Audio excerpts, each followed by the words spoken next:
The moment I knew my marriage was over wasn't when I found the texts, or when I saw the hotel receipts. It was when my best friend's voice cracked on the phone and said, "Brother, I'm sorry, but she's already planning what color to paint the nursery in his house."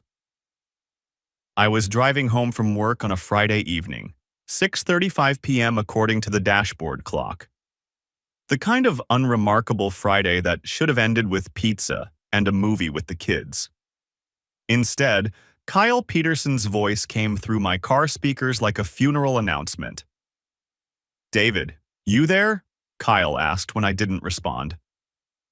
I pulled over to the shoulder of Highway 9, gravel crunching under my tires. "I'm here."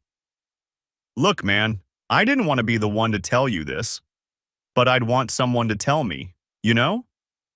Just say it, Kyle." He exhaled hard. "I was at Murphy's after work. Happy hour thing with the marketing team. Vanessa was there with some of the girls from her department. I don't think she saw me in the back booth." My hands tightened on the steering wheel. "And?" "She was talking to Rachel and some woman I didn't recognize, laughing, drinking. And then she said..." He paused. "She said, 'David's not mean, he's just boring. Greg makes me feel alive again. We're already looking at places together.'" Greg. Gregory Ashworth. The regional director who always smiled too wide at company functions and called everyone chief or buddy, like we were all on his fraternity's flag football team. "You're sure?" I said. It wasn't a question. "I recorded it on my phone. I can send it to you if..." "Not yet." "What else did she say?" Kyle's voice dropped. "She said she wanted a divorce without drama, a clean exit. Said you wouldn't fight it because you don't have it in you." I sat there in my Camry, watching cars blur past on the highway, and I felt something shift inside me. Not break, shift. Like tumblers in a lock clicking into place. 11 years. 2 children. Tyler, 9 years old, who just made the travel soccer team. Emma, 6, who still asked me to check under her bed for monsters every night. And my wife, the woman I'd built a life with, the woman I'd held when her father died, the woman I thought I knew, had been planning her exit strategy while I made breakfast for our kids. "David, you still there? Listen, don't do anything stupid, okay? Don't go home and..." "Kyle," I said, and my voice surprised me with its steadiness. "Thank you. I mean that. You're a good friend." "What are you going to do?" I watched a semi-truck thunder past, shaking my car with its wake. "I'm going to win." I didn't go home. Not right away. Instead, I drove to a diner off Exit 14, one of those chrome and vinyl places that time forgot. I ordered coffee I didn't drink and sat in a corner booth, making a list on my phone. My name is David Mitchell. I'm 38 years old. I'm a senior financial analyst at Hartwell & Associates, a mid-sized consulting firm that specializes in corporate restructuring. I read contracts twice. I tip 25%. I've never raised my voice at my wife in 11 years of marriage. And apparently, that makes me boring. Fine. Boring it is. I started typing, evidence needed. Lawyer, Patricia Lawson, cousin mentioned her. Financial review, joint accounts, credit cards, kids' school, emergency contacts. PI. That last one felt like something from a movie, but I'd learned long ago that successful people prepare for contingencies. My cousin Marcus, a family law attorney in Philadelphia, had mentioned a guy once. Frank Donnelly. Retired detective, did private investigation work. "If you ever need someone to find the truth," Marcus had said at Thanksgiving 2 years ago, "Frank's your guy." I'd filed that information away like I filed everything away. Because that's what boring people do. I found Frank's number in my contacts. I'd saved it after that conversation just in case, and made the call. Donnelly. His voice was gravel and cigarettes. Mr. Donnelly, my name is David Mitchell. My cousin Marcus Reeves recommended you. Marcus, good man. What do you need, Mr. Mitchell? I need to know if my wife is having an affair. I need proof, and I need it fast. There was a pause, then something that might have been approval in his tone. Most guys in your situation want to confront. The smart ones want proof first. Which are you? I thought about Vanessa laughing at Murphy's, planning her new life while our children slept in the house I paid for. I'm the one who wants to win. Frank agreed to meet me that night at his office, a cramped space above a dry cleaners in Riverside. $500 retainer, $150 an hour. I didn't haggle. He was exactly what I expected, mid-50s, weathered face, eyes that had seen too much to be surprised by anything. He listened to my story without interrupting, occasionally making notes in a spiral notebook that looked like it had survived multiple wars. Gregory Ashworth, he repeated when I finished. Regional director, you know where he lives? No. I'll have that by midnight.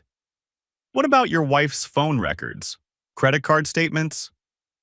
I have access to our joint accounts. She has cards in her own name, too. Frank nodded slowly. Here's what I need from you, Mr. Mitchell. Don't change anything. Don't confront her. Don't act different. You go home, you kiss her cheek, you ask about her day. Can you do that? The thought made my stomach turn. Yes? Good. Because the second she knows you know, she starts covering tracks. Right now, she thinks she's smarter than you. Let her keep thinking that. I drove home at 10:30 p.m.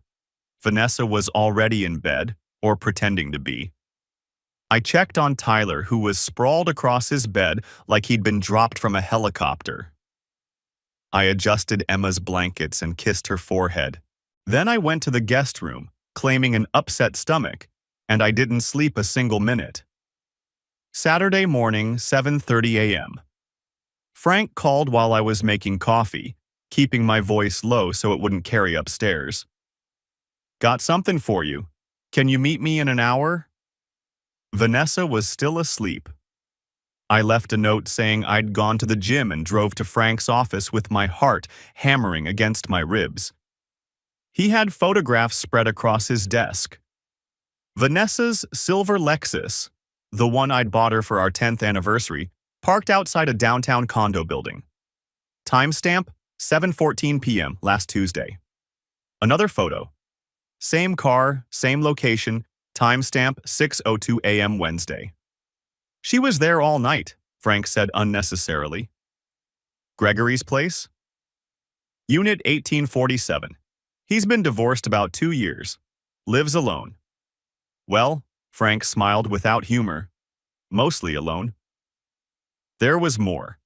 Phone records showing over 200 calls and texts to the same number in the past 3 months. Credit card statements from hotels I'd never heard of. Restaurants I'd never been to.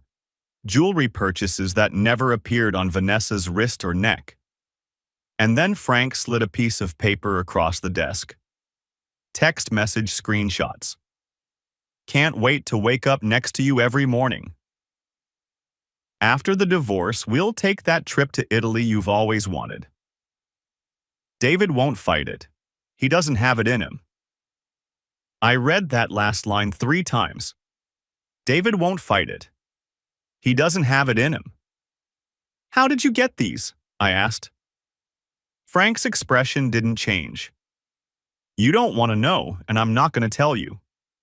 They exist. That's what matters. I should have felt devastated. I should have felt my world crumbling. Instead, I felt something cold and sharp crystallizing in my chest. What's her weakness? I asked. Frank raised an eyebrow. Excuse me?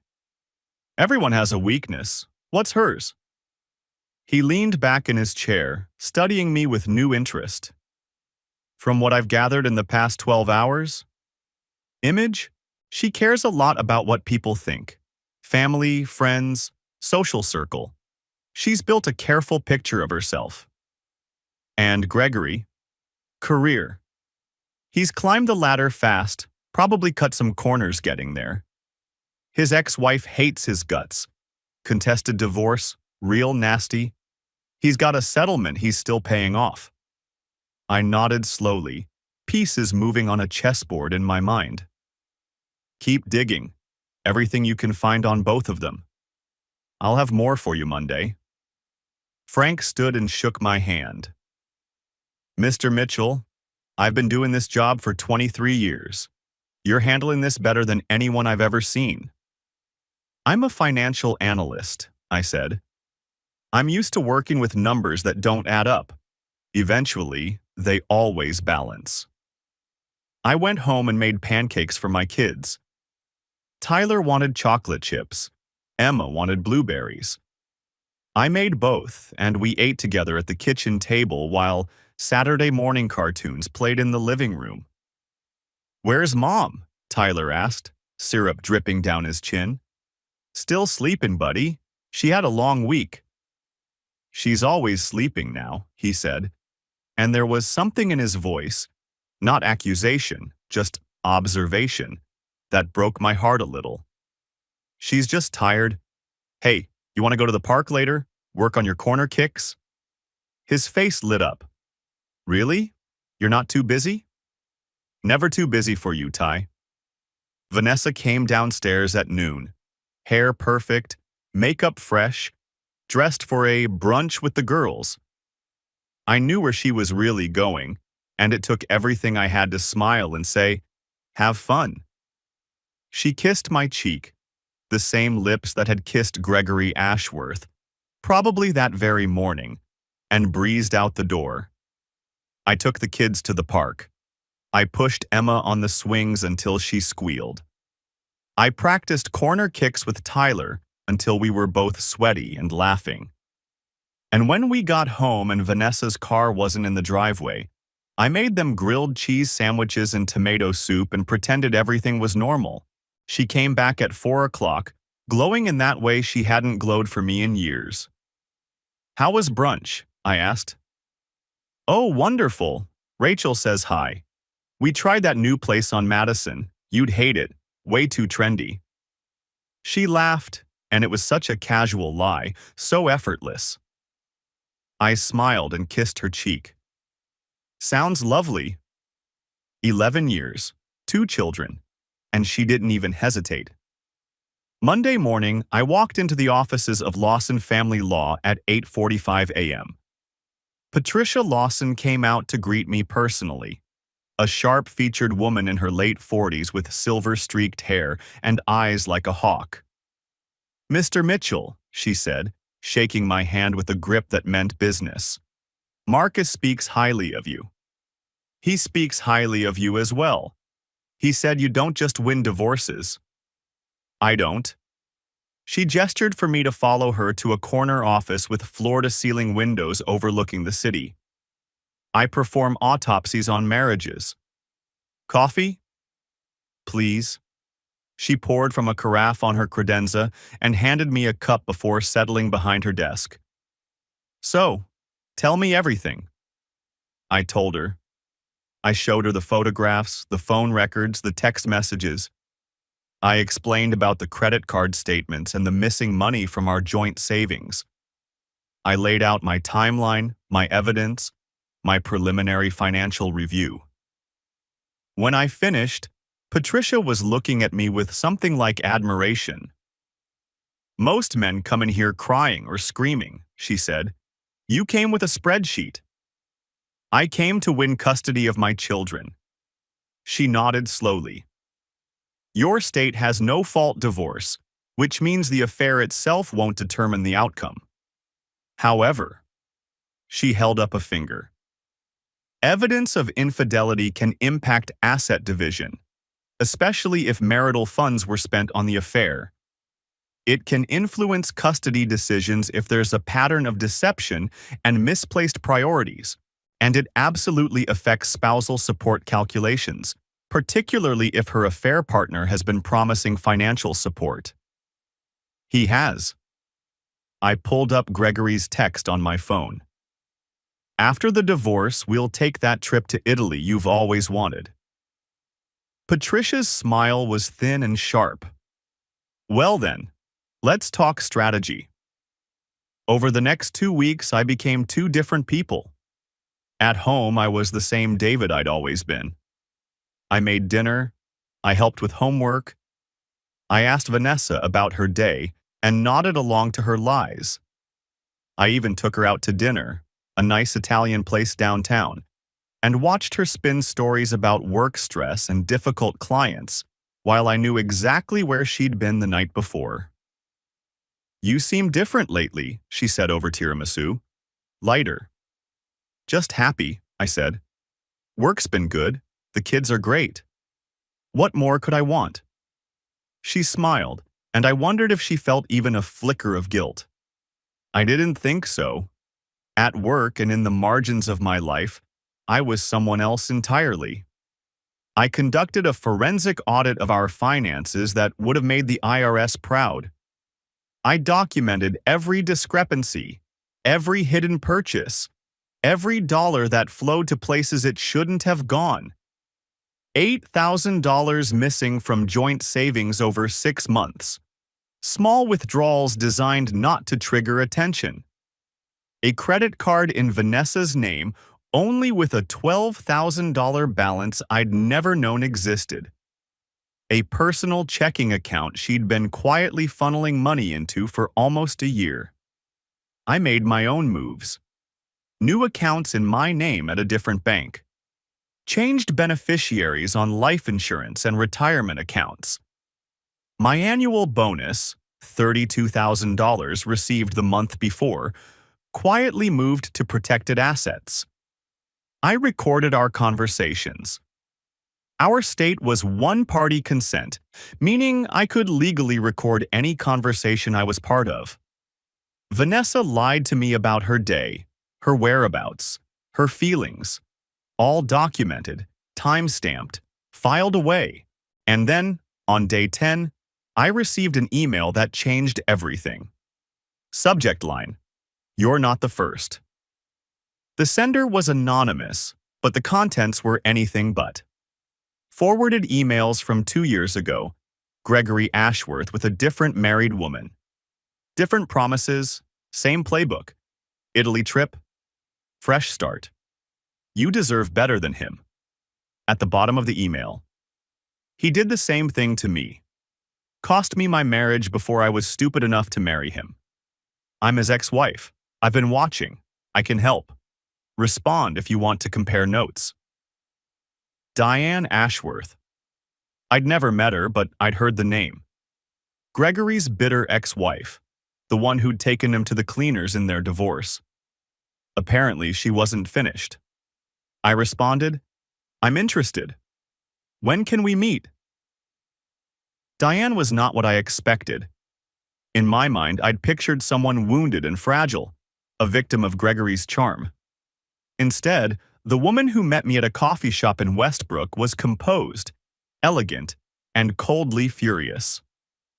David Mitchell, she said, extending her hand. I've heard about you. You're the boring one. I almost laughed. That seems to be the consensus. Good. Boring is exactly what we need. She slid into the booth across from me. Gregory's not boring. Gregory's exciting. Gregory promises the world and delivers heartbreak. I should know. I was the woman he cheated with before I became the woman he cheated on. Karma has a sense of humor. Karma is too slow. Diane's eyes glittered. I've spent 2 years gathering evidence, financial irregularities, hidden assets he didn't disclose during our divorce. Women. So many women, David. Your wife isn't special to him. She's just the current distraction. What do you want from me? I want him destroyed. Not just hurt. Destroyed. His career, his reputation, his finances. I want him to feel what it's like to lose everything. She leaned forward. And I'm guessing you want the same for your wife. I thought about it. Did I want Vanessa destroyed? A month ago, I would have said no. I loved her, or thought I did. I wanted to understand, to fix things, to go back to whatever we'd had. Now? Now I wanted my children safe and my future secure. If Vanessa was collateral damage in that process, so be it. I want custody of my kids, I said. Everything else is secondary. Diane nodded. I can help with that. Gregory's been using company resources for his affair. Expense accounts, corporate credit cards, hotel bookings billed to client entertainment. If that information were to reach his HR department, you have proof? She smiled. I have enough proof to end his career 3 times over. But I've been waiting for the right moment. I think that moment is now. We talked for 2 hours. By the end, we had a plan. Wednesday. 2 weeks and 3 days since Kyle's phone call. 2 weeks and 3 days of smiling at my wife while building the case that would take everything from her. I filed for divorce at 2:15 p.m. while Vanessa was at yoga. The online filing system made it almost anticlimactic. Forms filled out, evidence packet attached, filing fee paid. 18 minutes from start to finish. The end of an 11-year marriage reduced to a bureaucratic transaction. But I wasn't finished. At 2:33 p.m., I called the credit card companies and removed Vanessa as an authorized user on all our joint accounts. At 2:41 p.m., I changed the passwords on our online banking. At 2:58 p.m., I called my HR department and initiated the process to remove Vanessa from my health insurance. She'd have 30 days to find new coverage. At 3:15 p.m., I called the school where Tyler and Emma attended and updated their emergency contacts. Primary, me. Secondary, my mother. Removed, Vanessa Mitchell. At 4:30 p.m., I called Richard and Susan Crawford, Vanessa's parents. Richard answered on the second ring. David, good to hear from you, son. Everything okay? I'd rehearsed this conversation a dozen times. It still felt like swallowing broken glass. Richard, I need to tell you something, and I need you to hear me out before you respond. Can you put me on speaker so Susan can hear too? A pause. Hold on. Muffled voices then. Okay, we're both here. David, you're scaring us. I'm filing for divorce from Vanessa. I'm calling to tell you before the papers are served, because you've been family to me for 11 years and you deserve to know the truth. Dead silence. Vanessa has been having an affair with a man named Gregory Ashworth. It's been going on for at least 6 months. I have photographs, phone records, text messages, and financial evidence. I have recordings of her lying to me about where she's been. I have a private investigator's report documenting overnight stays at his condominium. David, Susan's voice was choked. I'm not telling you this to hurt you. I'm telling you because I respect you, and because I think you'd want to know. I've sent an email to your address with some of the documentation. You can review it at your own pace. Richard's voice was hoarse. You're sure about this? There's no possibility of a mistake? I wish there was. I wish I was wrong. But I've spent 2 weeks verifying everything. Your daughter has been planning to leave me for another man. She told her friends I was too boring to fight back. Another long silence. Then Richard said, We raised her better than this. Susan was crying. I could hear it through the phone. David, I'm so sorry. You've been a son to us. The children. Oh God, the children. The children are my priority. Everything I'm doing is to protect them. I'm asking for primary custody. I hope My voice nearly broke, but I held it together. I hope you'll support that decision when the time comes. We need to see the evidence, Richard said slowly. But if what you're saying is true, David, you have our support. Blood doesn't excuse this. Thank you. That means more than you know. I hung up and sat in my car for 5 minutes, breathing slowly, steadying myself for what came next. At 6:30 p.m., Vanessa came home glowing. She'd been with Gregory.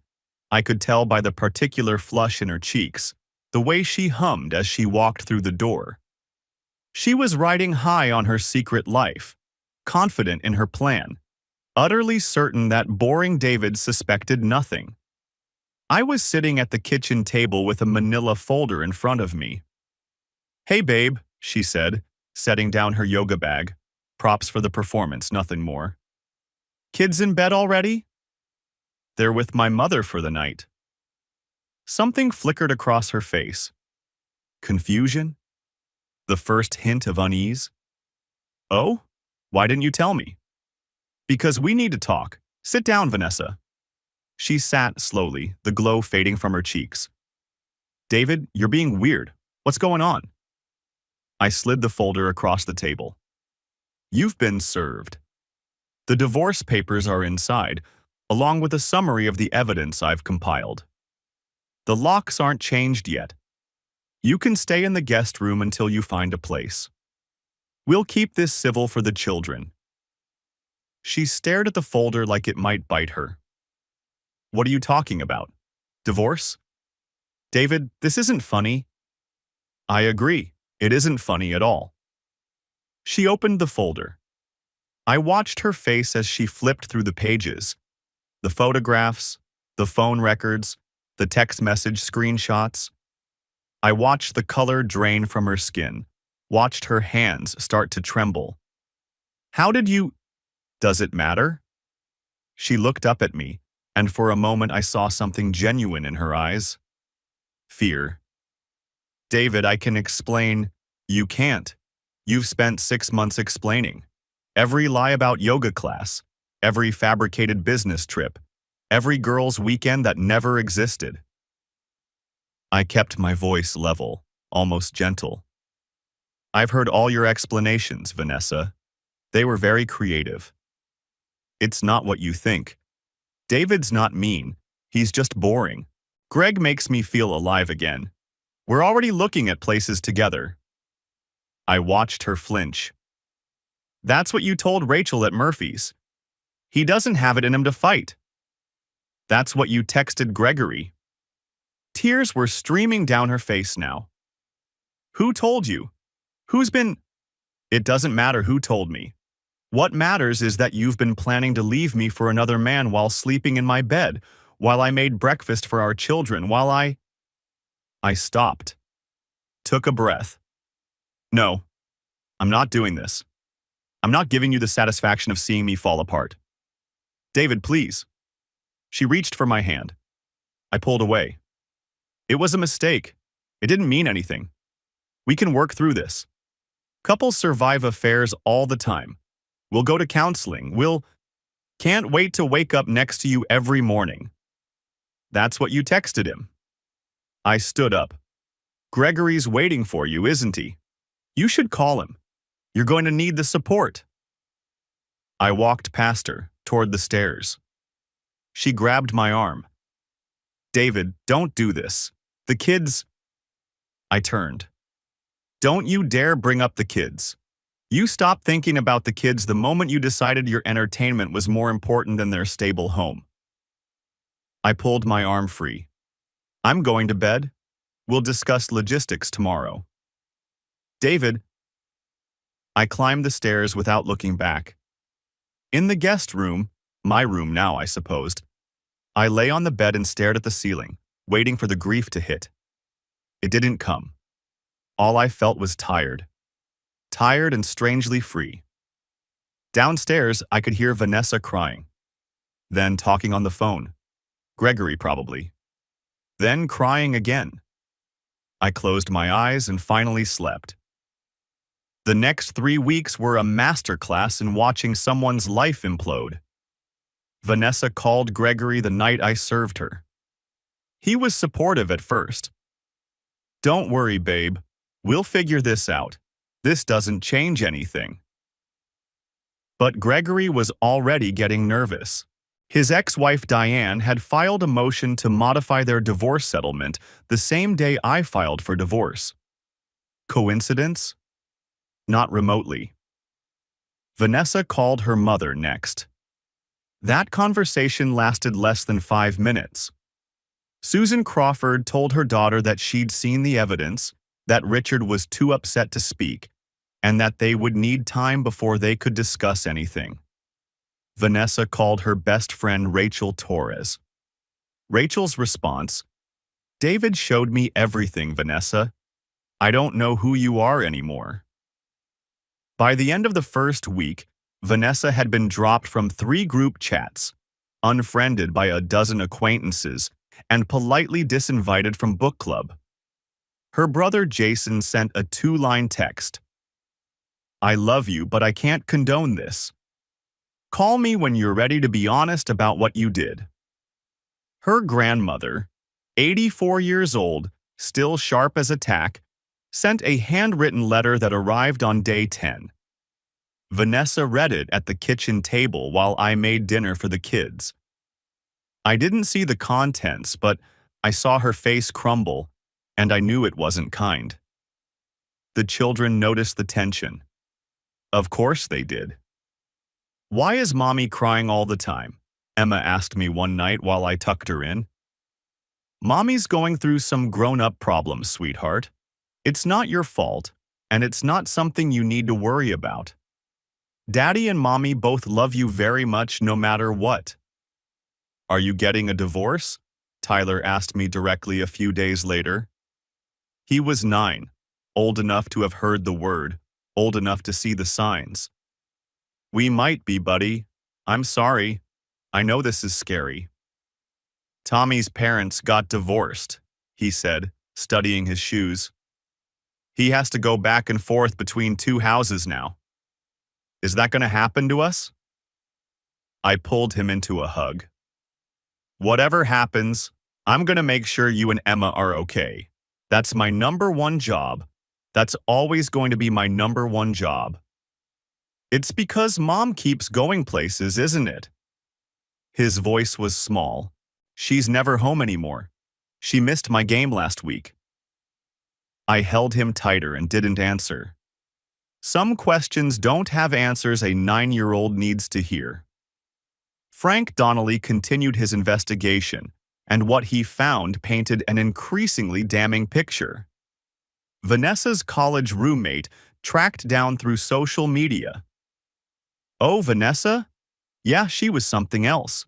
Cheated on her boyfriend with our psychology professor. Huge scandal when it came out.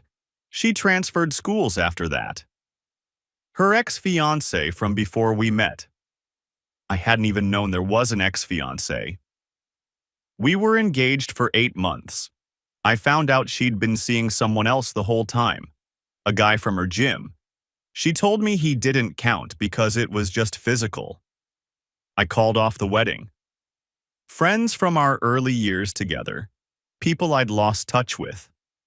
Whispers of emotional affairs, inappropriate closeness with male coworkers, flirtations that pushed boundaries. This isn't her first time," Frank told me, spreading the documentation across his desk. "This is who she is. This is the pattern." I stared at the evidence of a woman I'd never really known. All this time. Some people are very good at hiding who they are. Your wife is exceptional at it. I went home that night and watched Vanessa through new eyes. She was sitting in the guest room, her room now, scrolling through her phone, occasionally wiping tears. The woman I'd married, the woman I'd trusted, the woman who had never really existed at all. "I never knew you," I said from the doorway. She looked up, startled. "David, the college professor, the fiancé before me. The emotional affairs during our marriage. How many others were there, Vanessa? How many times did you do this while I was home with our children? Her face went white. Who told you? How do you? It doesn't matter how I know. I'm just wondering if there was ever a version of our marriage that was real, or if I was always just the boring guy you came home to between adventures. She started crying again. She'd been crying a lot lately. It wasn't like that. I loved you. I still love you. You don't know what love means. I turned to leave. David, please.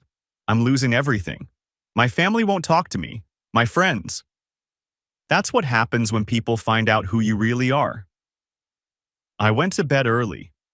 In the morning, I made breakfast for the kids and took them to school like nothing was wrong.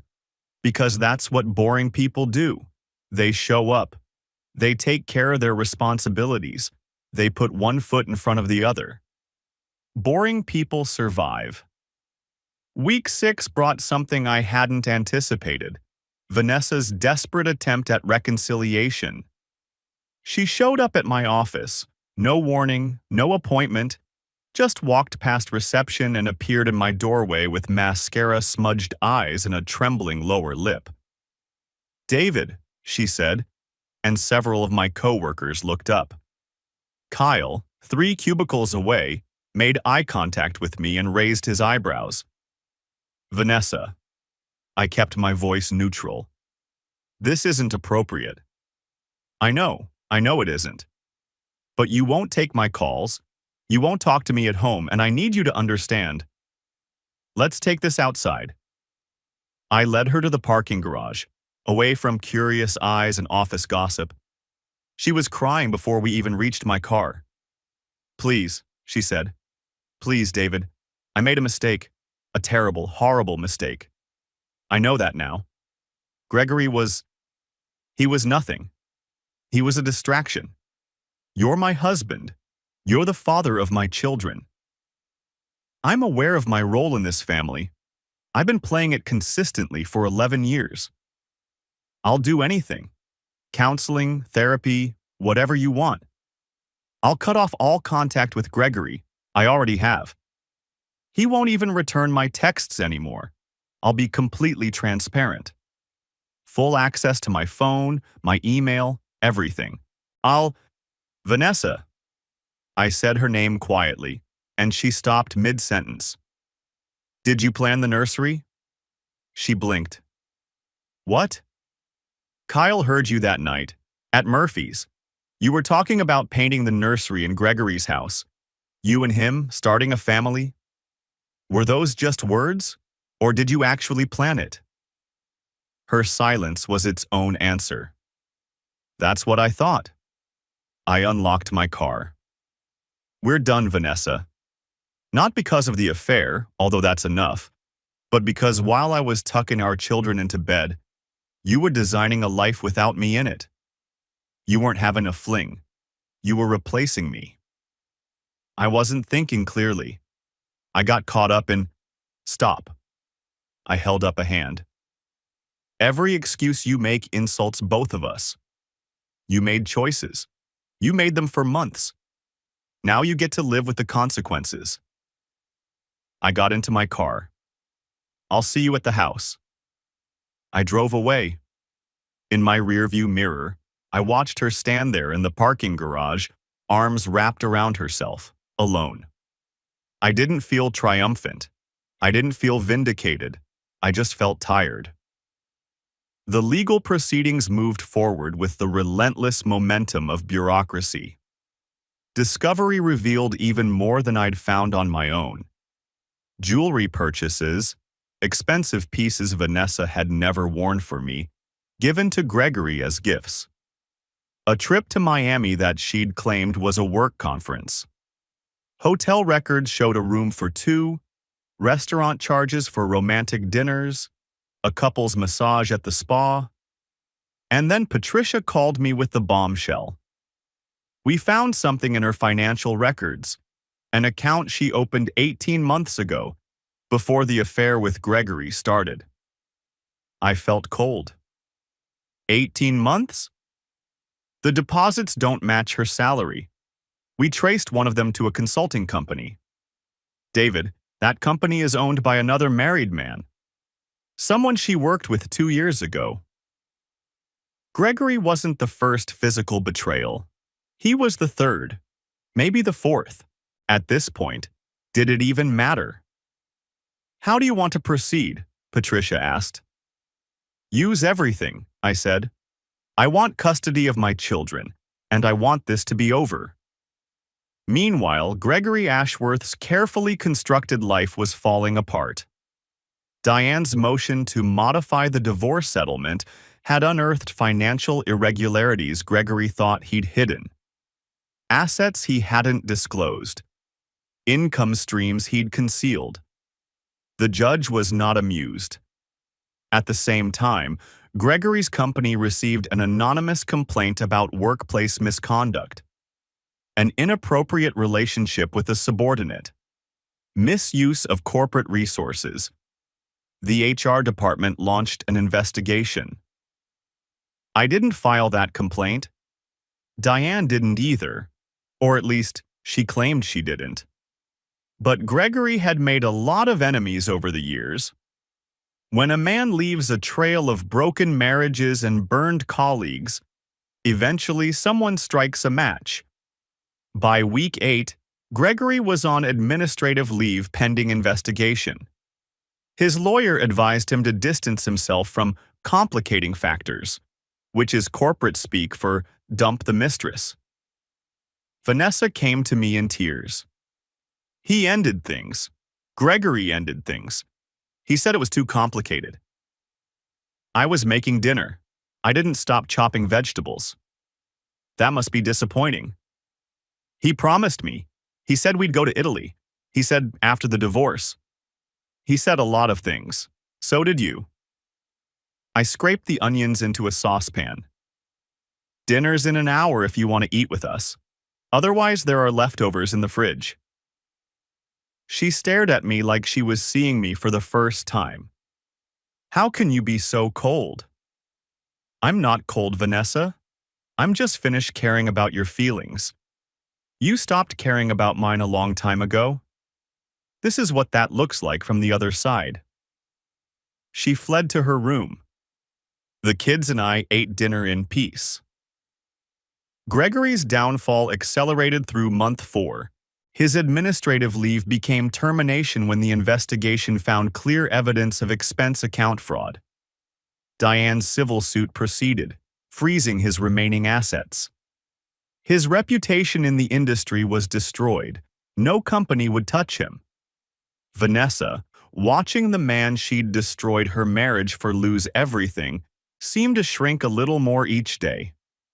She stopped wearing makeup. She stopped doing her hair.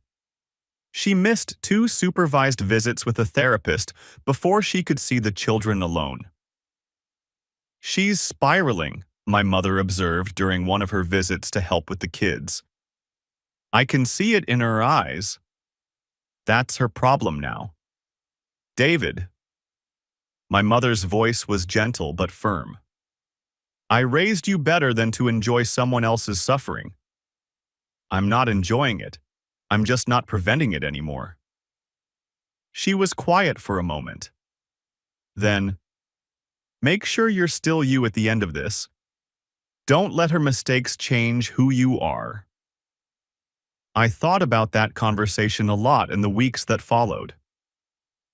The custody hearing was held on a Tuesday in month 4. Judge Margaret Sullivan was known for prioritizing children's welfare above all else. Exactly what I needed. I sat at the plaintiff's table with Patricia while Vanessa sat with her attorney, a competent but outmatched man named Mitchell Grant. The evidence spoke for itself. Kyle testified about the conversation at Murphy's. Frank Donnelly presented his surveillance findings with clinical precision. The Crawfords, Vanessa's own parents, submitted a written statement supporting my petition for custody. In our 43 years of marriage, Richard Crawford wrote, We have tried to instill values of honesty, fidelity, and responsibility in our children. We are heartbroken to acknowledge that our daughter has failed to uphold these values. While we love Vanessa, we believe the children's best interests are served by primary residence with their father, who has consistently demonstrated stability, presence, and commitment to their well-being.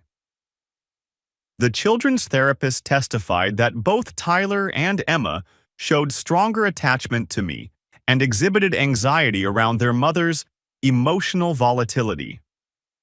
And then Vanessa took the stand. Patricia's cross-examination was surgical. She walked Vanessa through her own texts, her own lies, her own pattern of behavior. Each question was precise, each response another nail in the coffin. Mrs. Mitchell, you testified that your husband was emotionally distant during your marriage. Is that correct? Yes.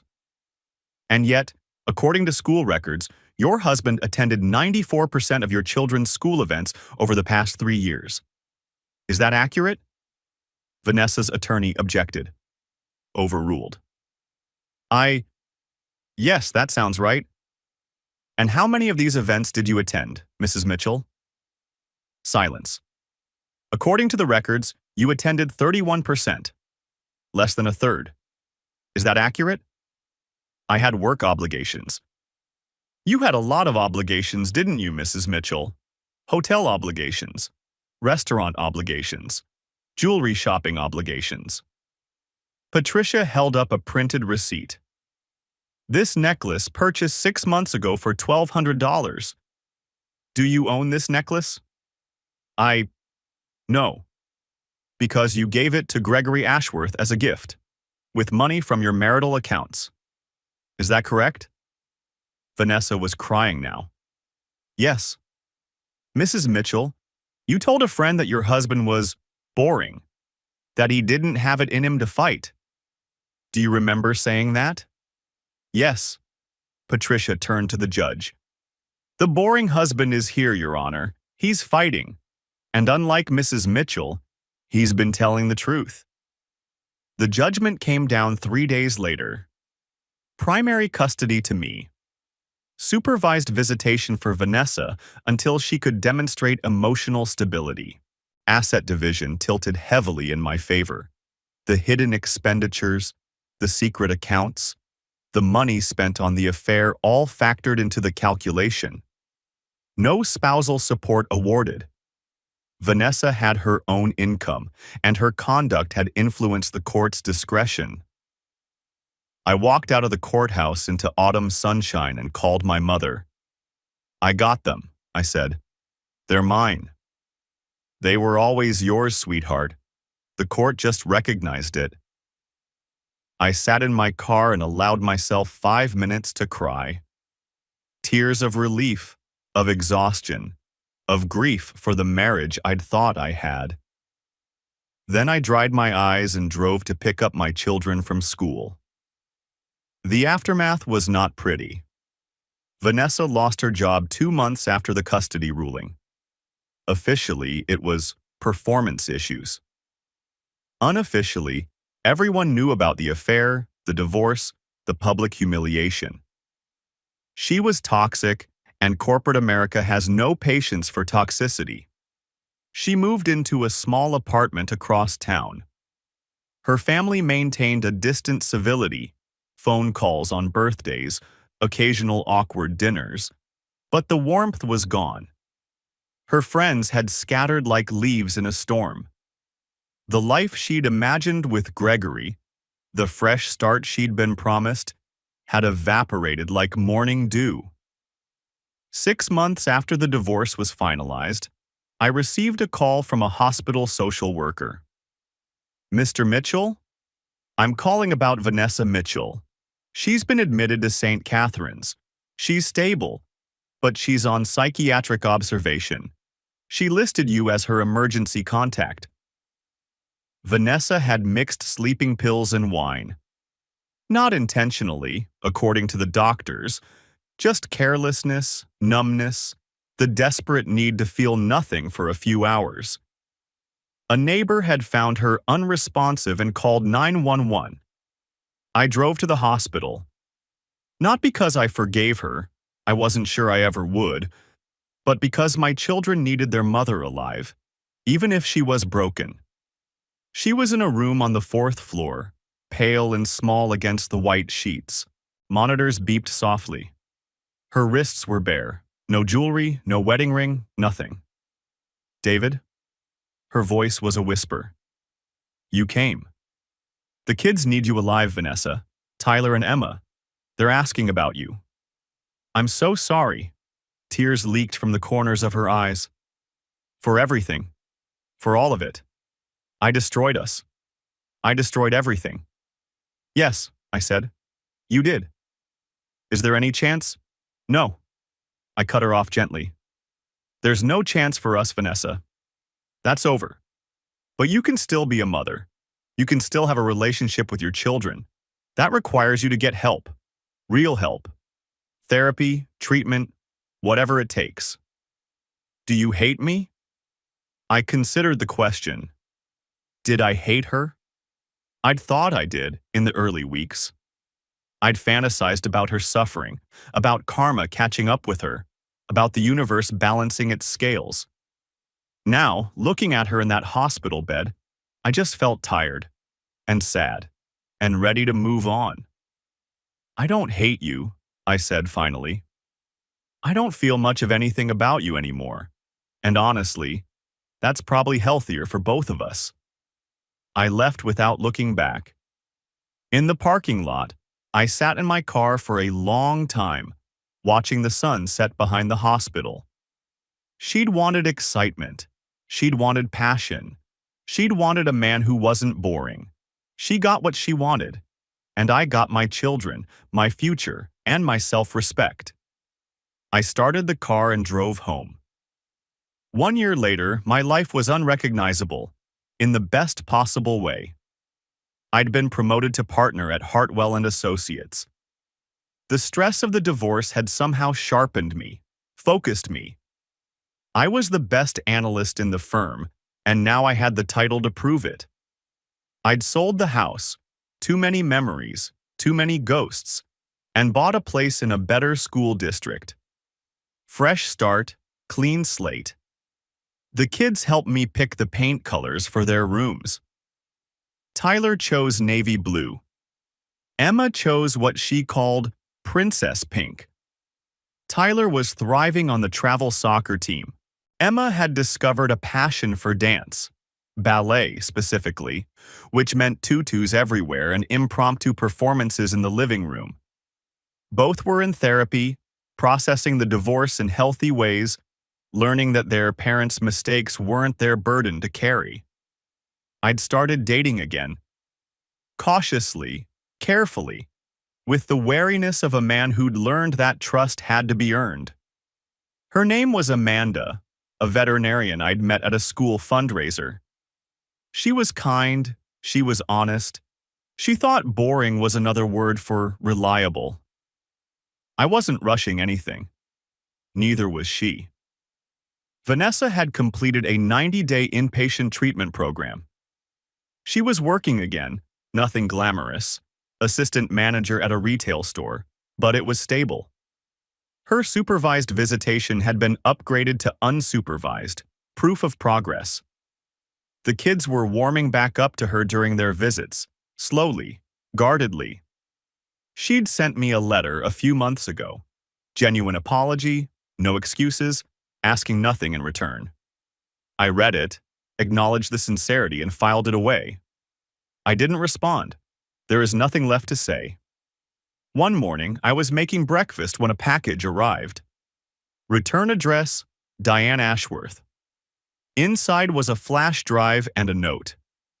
You should know the truth. He was never going to stay with her. Found these in his email archives. Do with them what you will. I plugged the drive into my laptop. Emails from Gregory to another woman. Someone new, someone who wasn't Vanessa. The timestamps overlapped with his promises to my wife. Italy. Fresh start. Future together. He'd been planning to leave Vanessa the entire time. She was never going to get her happy ending.